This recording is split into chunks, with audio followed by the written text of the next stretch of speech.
Bonjour. Quand j'accompagnais des gens il y a quelques années, pour les amener plus loin et pour me rassurer qu'ils ne se trompaient pas de chemin, j'avais démarré des dimanches d'approfondissement. Un groupe qui se retrouvait un dimanche par mois pendant un an à peu près pour approfondir. Et on travaillait surtout sur l'effet miroir. Certains appelaient ça euh, une formation. C'était pas une formation, même si aujourd'hui je pense effectivement que c'était indispensable pour ceux qui voulaient être thérapeutes, pour surtout pas se tromper, euh, pour savoir, pour arriver à reconnaître dans leurs futurs patients ce qu'ils avaient à travailler eux-mêmes, pouvoir continuer à décoder le langage de la vie au quotidien, ce que je fais toujours, ce que j'essaie de faire de mon mieux, encore et encore.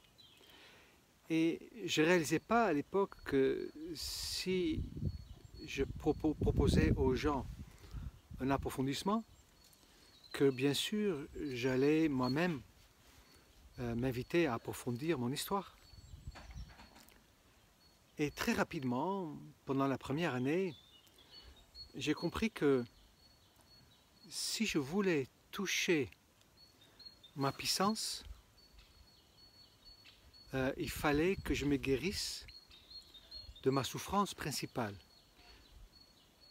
La souffrance qui était aussi une des causes de mon éveil. Donc c'était ma souffrance sexuelle au niveau de l'intimité. Je pensais à l'époque que ma puissance était surtout liée à une sexualité, que la puissance de l'homme était quelque chose lié peut-être à sa manière d'être performant dans une relation sexuelle, peut-être la durée avec laquelle il arrivait à tenir, je ne sais pas. Mais pour moi, la puissance trouvait quelque part sa cause dans mes croyances de l'époque. Je savais bien que c'était quelque chose de plus grand, mais il y avait un lien avec ça. Je ne savais pas vraiment ce qui allait se passer. Ce que je savais seulement, c'est que il fallait que je démarre. Donc la première année de l'approfondissement, je sentais bien que quelque chose se passait en moi, et c'était lié effectivement à ma vie sexuelle, à mes problèmes sexuels. Je savais bien qu'il fallait que je sors ma sexualité de mon placard. J'étais heureux, mais ma sexualité était carrément inexistante. La deuxième année, ça commençait à bien se bousculer dans le placard. Et je pense que c'était pendant la troisième année où un jour, je reçois un monsieur euh, au golf, au mini-golf à Mandelieu. Et ce monsieur avait un cancer de la prostate. Et par, bien sûr, le miroir, je me suis dit, voilà, Michael, maintenant tu as assez joué avec ça. Maintenant, il va falloir que tu te mets en route, quoi.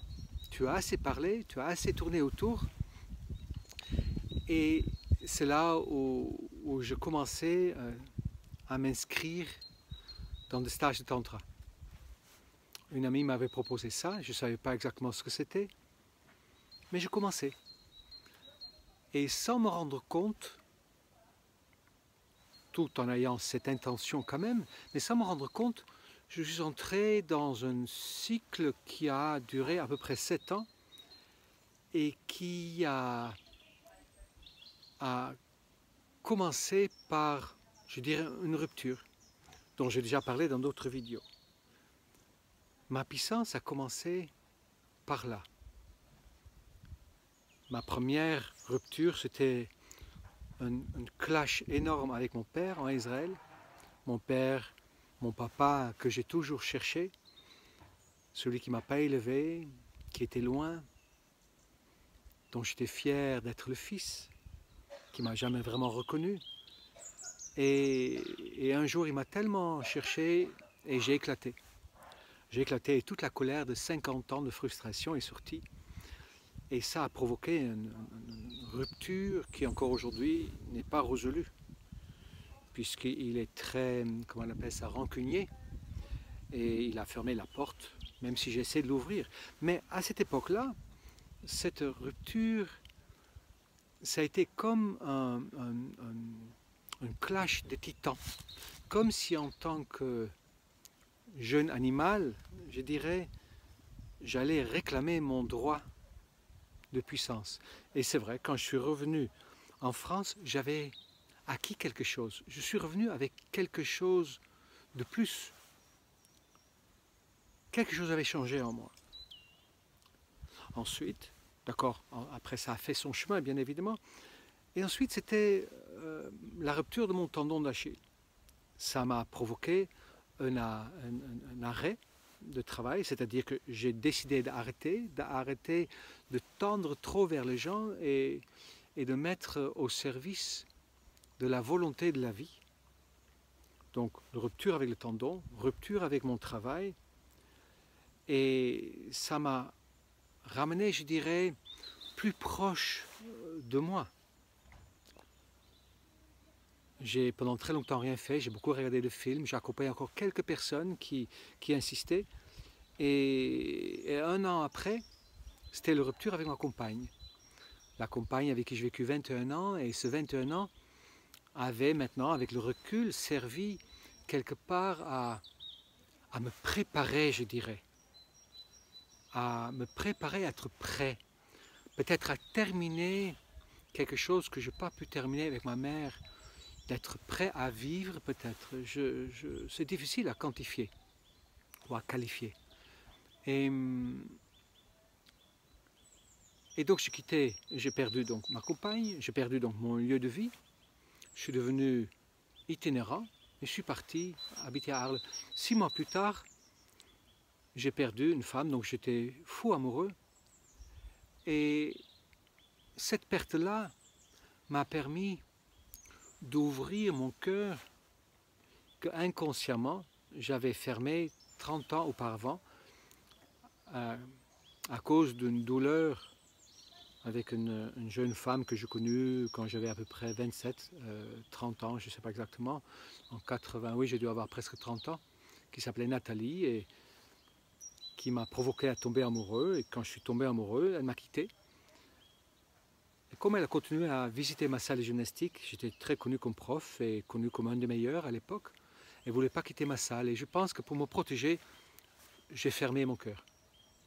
Après, je ne suis plus retombé amoureux, ce qui a fait souffrir plusieurs de mes compagnes. Donc, cette rupture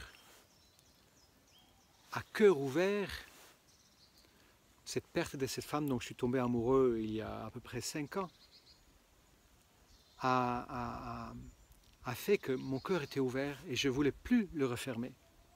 Parce que c'était trop bon. Mais en même temps, je m'ouvrais à la douleur. Une douleur que je pensais avec ma dernière compagne. Avec ma dernière compagne, j'ai compris ce qui a fait que j'ai perdu toutes mes compagnes auparavant. Et j'ai appris à me positionner. Ça a passé par beaucoup de colère. J'ai eu beaucoup de clash. Les gens ne me connaissaient pas comme ça. Et je l'ai perdu aussi. Plein de pertes. J'ai perdu 3 de mes meilleurs amis. J'ai perdu toutes mes affaires. J'ai perdu des illusions et des rêves. Et quand je regarde avec le recul, ce qui était en fait le dénominateur commun, le fil rouge dans toutes ces pertes, c'est que la vie m'a confronté, m'a invité, m'a incité, m'a poussé à affronter mes peurs. La peur d'être seul, la peur d'explorer, la peur d'être face à moi, et plein d'autres peurs. Il m'a aussi incité à devenir ma propre mère, de prendre soin de moi, d'être doux avec moi et de devenir mon propre père, me botter le cul pour que j'aille explorer le monde. Et moi qui au début pensais que la puissance était une histoire de sexualité, je me rendais compte en fait que la puissance était une histoire d'amour et que d'affronter mes peurs, de devenir en même temps mon propre père et ma propre mère et mon propre père, d'affronter ma peur, m'amener vers l'amour.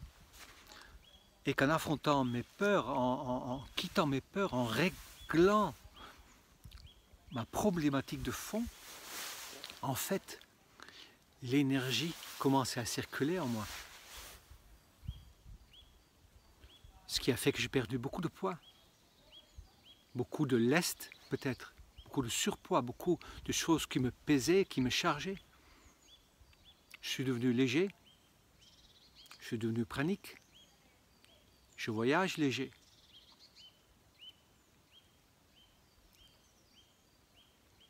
Affronter mes peurs. La vie m'y amenait d'une manière, je dirais, insouciante. Je ne savais pas vraiment à quoi m'attendre. Et aujourd'hui, je me sens puissant. Ça a l'air bizarre de dire ça de soi-même. Je me sens puissant. Et toujours, je me rends compte que ce n'est pas une histoire sexuelle, que la puissance n'a rien de sexuel. Ça a un effet sur la sexualité.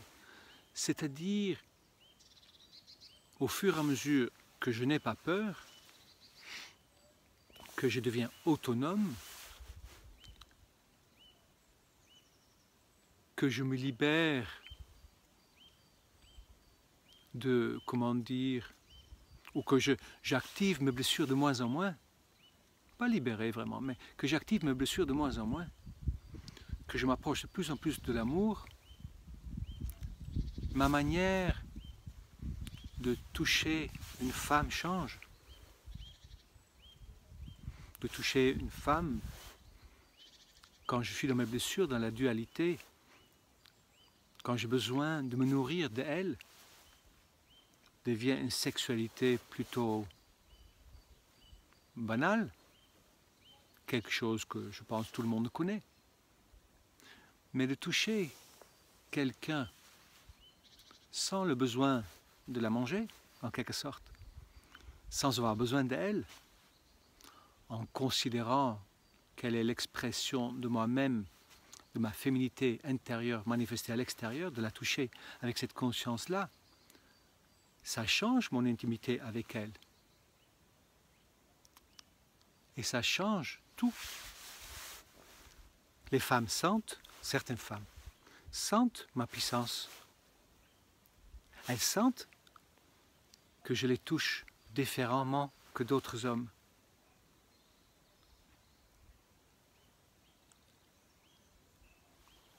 Je ne suis pas plus performant que notre homme, au lit, si on peut dire comme ça.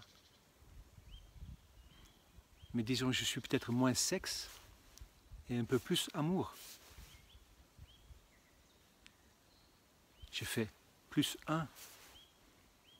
C'est plutôt la puissance, elles le sentent, certaines le sentent plutôt quand elles se mettent contre moi. Elles sentent cette énergie en moi, cette énergie qui fait vibrer. Et que ce soit avec mon corps ou avec mes mains ou dans l'intimité. C'est ça qu'elles sentent. 7 ans, ça a duré ma quête vers ma puissance. Et j'ai encore du chemin à faire.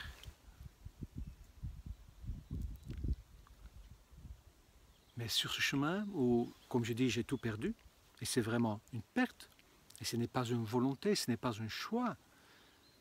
Oui, c'est un choix. Mais est-ce que c'est un choix d'éviter le bâton et de choisir plutôt la carotte? Je ne pense pas que c'est vraiment un choix. J'ai juste évité le bâton. Et je suis allé vers là où se trouvait le mieux. Et maintenant, au bout de 7 ans, avec la puissance est revenu le bonheur que j'ai connu pendant 10 ans. Est venu la liberté, est venue la paix intérieure, est venue l'ouverture vers cette magie que la vie m'offre de jour en jour. Voilà, c'est ce que je voulais partager avec vous ce matin. Je vous souhaite une très très belle journée et à très bientôt. Au revoir.